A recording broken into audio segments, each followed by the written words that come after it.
Question number 3 है जी आपके पास, domain of binary relation r is equal to xy such that y is equal to 2x. In set w is 0 for 8, यानी कि आपके पास जो सेट है w वो 0 for 8 के इक्वल है, और फाइंड रेंज यानी कि ये डोमेन है और रेंज इसका फाइंड करना है। तो एक बाइनरी रिलेशन हमने पिछले में किया था जिसमें हमने a क्रॉस b किया था, a मल्टीप्लाई बाय b किया था, और उसमें हमारे पास वैल्यूज आई थी।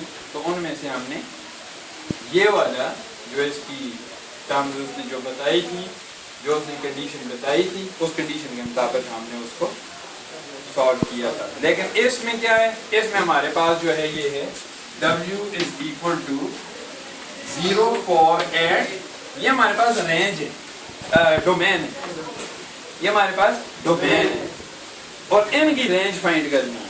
कंडीशन हमारे पास ये y is equal to 2x। देखें कि वो जो आपके पास इस तरह बनता है ना कि ये 1 2 1 3 अप टू इस तरह जो बनता है बाइनरी रिलेशन, उसमें x y, ये x है ये y। यहाँ पर हमारे पास है x की कीमत और y की कीमत मालूम करनी है।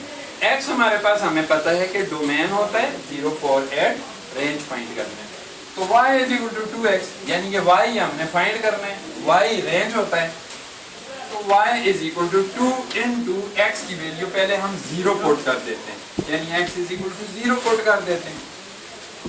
0 2 is 0, y is equal to 0।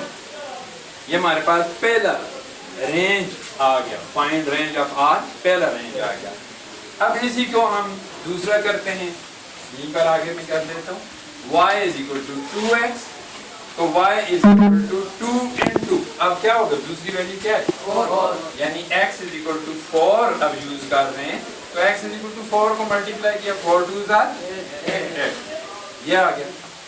इसी तरह हम तीसरी वैल्यू इसकी फाइंड कर लेते हैं, y is equal to 2x, यानी y इज इक्वल टू, अब तीसरी क्या है 8, यानी x की वैल्यू जब 8 है तो 2 इंटू 8 हो जाएगा, और y is equal to 8 to 16,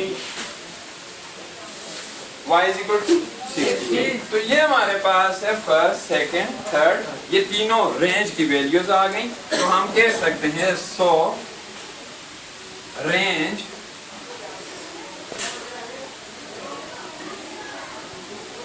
is equal to, पहला क्या है हमारे पास 0, दूसरा 8, तीसरा 16, ये हमारे पास रेंज इसके आ गई, and it is our required answer.